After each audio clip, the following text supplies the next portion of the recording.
All right दोस्तों, क्या हाल चाल आप सभी के। देखो, ये वीडियो आपके लिए एक लाइफ लॉन्ग लर्निंग वीडियो रहने वाला है, क्योंकि अगर आप एक प्रोफेशनल स्टूडेंट हो, आप कुछ भी कर रहे हो, कोई सा अटेम्प्ट दे रहे हो और आपको कोई भी क्वेश्चन पेपर हार्ड लगता है या एक्चुअली में वो हार्ड आया है, तो ये वीडियो एंड तक देखना। आपको यहां पे सार मिलेगा कि कोई भी पेपर हार्ड बनाया कैसे जाता है और आपके माइंड में वो हार्ड बनता कैसे है और उसको इजी कैसे बनाया जाए। दोस्त, यहां पे मैं आपको बताने वाला हूं। उससे पहले कुछ स्क्रीनशॉट्स मैं आपको दिखाना चाहता हूं।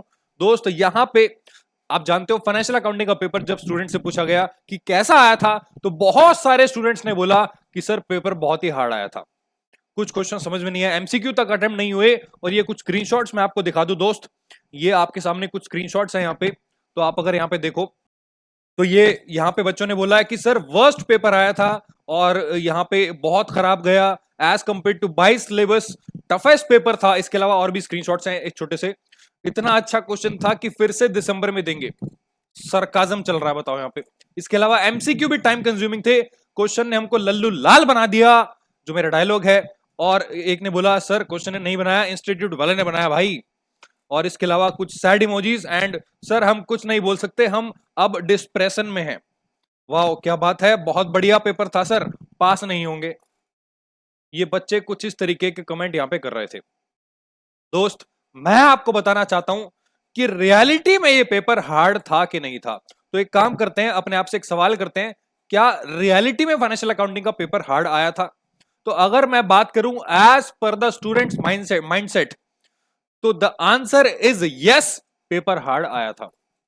यस, रियलिटी में पेपर हार्ड आया था। अब आप बोलोगे सर क्या कोई और पेपर हार्ड आ सकता है या फाइनेंशियल अकाउंटिंग का पेपर दोबारा से हार्ड आ सकता है? The answer is again yes. Paper पहले भी बहुत बार हार्ड आ चुके हैं, जिसमें डायरेक्ट टैक्सेशन, कभी कभार क्वेश्चन भी समझ में नहीं आते उसके, लॉ के क्वेश्चन भी पता नहीं कौन सी केस स्टडीज पूछ रहा है, कौन से चैप्टर से पूछ रहा है। इवन कॉस्टिंग के पेपर ने बच्चों को बहुत बार परेशान किया यार। कॉस्टिंग का पेपर बच्चे बोलते हैं पता नहीं क्या ही पूछ लिया, मॉड्यूल से तो कोई क्वेश्चन था ही नहीं। तो बहुत बार ऐसा पेपर आता है जो एक सब्जेक्ट में आपको परेशान करता है और बच्चे कहते हैं बस इसी सब्जेक्ट ने हमें डुबा दिया। तो दोस्त, यहां पे मैं एक छोटा सा एनालिसिस आपको देने वाला हूं कि एक्चुअली में पेपर हार्ड था कि नहीं था। तो एक रियलिटी चेक हम यहां पे करने वाले हैं कि पेपर हार्ड फाइनेंशियल अकाउंटिंग का कैसे बनाया गया और वो आपके लिए हार्ड बन गया, क्यों बना, उसका एनालिसिस मैं यहां पे आपके सामने करने वाला हूं 2 से 4 मिनट के अंदर। ठीक, तो आ जाओ मेरे साथ एक छोटे से एनालिसिस पे। यहां पे अगर मैं बात करूं रियलिटी में पेपर जो था, दोस्त मैं 2 घंटे पेपर को लेके बैठा हूं और एक एक क्वेश्चन मैंने मैच किया है, कौन सा क्वेश्चन कहां से पूछा गया है। और यह भी मैंने देखा कि कौन से क्वेश्चन मॉड्यूल से और इवन किसी भी पीटीपी आरटीपी से नहीं पूछे गए, वो आउटसाइड द बॉक्स डाले गए हैं। लेकिन उनका लेवल क्या था वो मैंने यहां पे उसका एनालिसिस कर रखा है। आपको पता है पूरा पेपर हार्ड क्यों लगा? क्योंकि पूरे क्वेश्चन पेपर में दोस्त 29 मार्क्स का पेपर ऐसा था जो हार्ड था। 128 मार्क्स का पेपर और हार्ड क्वेश्चंस कितने थे? 29 मार्क्स। आप जानते हो एवरेज लेवल के क्वेश्चन कितने थे? 29 मार्क्स। आप जानते हो इजी लेवल के क्वेश्चंस कितने थे? 70 मार्क्स का पेपर। दोस्त, इतना इजी आया था, अगर मैं अब आपको क्वेश्चन दिखाऊंगा ना, आपकी आंखें बाहर आ जाएंगी, मुझे वापस अंदर डालनी पड़ेगी। तो मैं आपको आपकी रियलिटी दिखाता हूं कि पेपर आपके लिए हार्ड कैसे बना। आपके लिए पेपर हार्ड कैसे बना, आ जाओ मेरे साथ। देखो नीचे यहां पे ये एनालिसिस मैंने आपको दिया हुआ है। यहां पे दोस्त सबसे पहले मैं आपको दिखा दूं, ये आपका क्वेश्चन पेपर है, ठीक है। इस क्वेश्चन पेपर में जो पहला एमसीक्यू था, हाँ इजी, दूसरा एमसीक्यू इजी, तीसरा इजी, चौथा इजी। जो पांचवा एमसीक्यू आया, ये आ गया आपके बायडेट्स का क्वेश्चन, थोड़ा सा लेंदी। यहां पे आपके माइंड में एक बात क्लिक करी कि यार इतना लंबा एमसीक्यू कैलकुलेशन के साथ, वो भी एमसीक्यू में 2 मार्क्स में। फिर आपके सामने एक और एमसीक्यू डाला गया लंबा, और एक कुछ एमसीक्यू निकाल दो। तो यहां पे कुछ कुछ एमसीक्यूज दोस्तों लेंदी थे, जिसमें 5-5 मिनट लग रहे थे बच्चों को करने में, due to lack of practice. But एक भी एमसीक्यू ऐसा नहीं है जो वो ना कर पाए। जब एमसीक्यू खत्म हो गए दोस्त, तो यहां पे बच्चे को रियलाइजेशन हुआ कि यार पेपर तो बहुत हार्ड आया है, मतलब मॉडरेटली हार्ड है, क्योंकि एमसीक्यू करने में लग गया आपको टाइम। और उसके बाद अगला धमाका आपको तब मिला जब दूसरा क्वेश्चन आया, फुल फ्लेज क्वेश्चन, और वो भी अकाउंटिंग स्टैंडर्ड से। और वो भी AS10 से, और दूसरा भी AS10 का ही क्वेश्चन था। ये डेप्रिसिएशन का क्वेश्चन नहीं है। कुछ लोग कह रहे हैं डेप्रिसिएशन का नहीं है, ये डेप्रिसिएशन का क्वेश्चन यार, ये AS10 का क्वेश्चन है, और वो भी बच्चों वाला। डायरेक्ट डिवाइड करके वैल्यू निकल रही है, 20 लाख को डिवाइड करो 5 से, और 30 को डिवाइड करो 6 से, 20 को डिवाइड करो 5 से, डेप्रिसिएशन आ गया। आपसे पूछ रहा है डेप्रिसिएशन निकालने के लिए कौन कौन से फैक्टर लगते हैं। स्क्रैप वैल्यू लगती है, आपका कॉस्ट लगती है, कॉस्ट के अलावा इंसिडेंटल एक्सपेंसेस होते हैं। ठीक, ये 7 मार्क्स, 4 मिनट का क्वेश्चन, 6 लाइन, 4-5 फैक्टर्स और 3 डेप्रिसिएशन, हो गया 7 मार्क्स। और इसको अगर आप हार्ड कह रहे हो, इसके अलावा डिफरेंस पूछ रहा है परचेज बुक और परचेज अकाउंट में, रेक्टिफिकेशन का 4 एडजस्टमेंट वाला क्वेश्चन, बकवास वो भी। दोस्त, जो सेकंड क्वेश्चन है, सेकंड का A और B 14 मार्क्स का क्वेश्चन, इससे बकवास क्वेश्चन मैंने अपनी जिंदगी में नहीं देखा।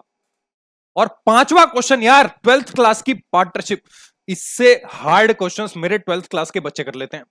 ये आप देखो ना, पार्टनरशिप का क्वेश्चन यार, ये 5वां क्वेश्चन में देखो क्या एडजस्टमेंट्स पूछी हैं आपसे। ये आपसे पूछ रहा है कि नया रेशियो इतना है, गुडविल इतनी है, सी आधी गुडविल है, आधी निकाल ली पार्टनर्स ने, ठीक है, बैड डेट्स हो गए, प्रोविजन बनाना है, बढ़ा के 10% करना है, रिवैल्यूएशन, और आपको नए पार्टनर कैपिटल निकालनी है कंबाइंड कैपिटल के अकॉर्डिंग। 12th क्लास में इससे डिफिकल्ट क्वेश्चन आता है आपके पार्टनरशिप में, और इसको अगर आप 14 मार्क्स के क्वेश्चन को हार्ड बोल रहे हो तो लालत है आप पे।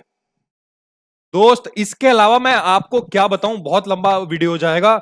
ये हायर परचेज का इंटरेस्ट कैलकुलेशन वाला क्वेश्चन, पहला ही टॉपिक कैलकुलेशन सिखाई जाती है आपको हायर परचेज की। इसके अलावा 8th का ये AS22 का डायरेक्ट मॉडल का क्वेश्चन जो मेरे वीडियोस में भी मौजूद है आपके पास। इसके अलावा point statement, periodic statement, subscription का 12th क्लास वाला क्वेश्चन, डिसोल्यूशन का 12वीं क्लास के लेवल का क्वेश्चन। अगर आप इसको हार्ड कह रहे हो दोस्त, 70 मार्क्स पे अगर आप ध्यान दे देते, 70 मार्क्स। मुझे नहीं पता क्यों आपने इसको हार्ड बोला, मैं बताता हूं क्यों हार्ड बोला। पता है आपका क्वेश्चन पेपर हार्ड क्यों बना? ये इसकी वजह से बना 29 मार्क्स की वजह से। जब बच्चे ने ये कुछ 4-5 MCQ देखे जो एक्चुअली में मॉडरेट लेवल के हार्ड थे या टाइम टेकिंग थे, तो उसको लगा कि यार मेरे को तो 1-1.5 घंटा ही निकल जाएगा। फिर उसने चौथा क्वेश्चन देखा, जब वो चौथे क्वेश्चन पे आया तो चौथा क्वेश्चन देखा, और इतना बड़ा क्वेश्चन, ये पहले एसेट्स और लायबिलिटी दे रखे हैं, उसमें एक चीज गायब है, फिर एडजस्टमेंट्स करने के बाद अकाउंट बनाना पड़ेगा, इतने सारे एडजस्टमेंट, उसके बाद एडिशनल इन्फो 14 मार्क्स। उसने कहा ये तो हो ही नहीं पाएगा, तो छोड़ देते ना यार, छोड़ दो उसको, नहीं हो पा रहा क्वेश्चन। इसके अलावा फिर आपसे डिफरेंस पूछ लिया, AS16 इंडेक्स 23। तुम अकाउंटिंग स्टैंडर्ड्स तो वैसे भी पढ़ के नहीं जाते, तो आप लोगों ने क्या किया दोस्त, इस 29 मार्क्स से इसको ढक दिया, 70 मार्क्स को आपने गायब कर दिया। जो आप एग्जामिनेशन स्कोर कर सकते थे अपने सब्जेक्ट में, उसको तो आपने ढक दिया, और आपका ध्यान गया इस 29 मार्क्स पे जो एक्चुअली में पेपर हार्ड था। दोस्त, ऐसी साइकोलॉजी के साथ खिलवाड़ आपका इंस्टीट्यूट बार बार आपके साथ करेगा, और मैं आपको बता दूं दोस्त, ऐसा बहुत सारे पेपर में आपके साथ होने वाला है, फाइनल लेवल पे खासकर। तो दोस्त, इसको आपको टैकल कैसे करना है यार, इसके लिए मैं आपके लिए एक वीडियो लेके आऊंगा, how to become a possibility scanner. अगला वीडियो आपको मिलेगा अगले ही दिन। यहां पे दोस्त वीडियो को मैं एंड करूंगा। आपको यह दिखाना चाहता था कि एक्चुअली में पेपर हार्ड था कि नहीं था। बिल्कुल भी हार्ड नहीं था, मैं तो उसको एवरेज भी नहीं बोलता। इससे इजी क्वेश्चन पेपर मैंने आज तक नहीं देखा। अब आप खुद क्वेश्चन निकाल के देखना। और हाँ, एक चीज और, आप इस डॉक्यूमेंट को डाउनलोड करना चाहते हो तो मैं इसको वेबसाइट पे डलवा दूंगा। और उससे पहले आपको वीडियो एंड करने से पहले क्या करना है दोस्त, नेक्स्ट वीडियो का वेट करना है, और हमारे दूसरे चैनल CMA सारथी को यहां पे आपको सब्सक्राइब कर लेना है। वेबसाइट विजिट करके आप हमारे कोर्सेज पे भी विजिट कर सकते हो। तो दोस्त, मिलूंगा मैं आपसे अगले वीडियो में। अगले वीडियो का जो टाइटल है that will be possibility scanner, मतलब टाइटल कुछ और रह सकता है, बट मैं आपको बताऊंगा किसी भी हार्ड क्वेश्चन पेपर को इजी कैसे बनाया जाए, how to become a possibility scanner. तो मिलते हैं आपसे अगले वीडियो में, और दूसरे चैनल को सब्सक्राइब जरूर करना और वेबसाइट को विजिट जरूर करना। तब तक के लिए take care and bye bye.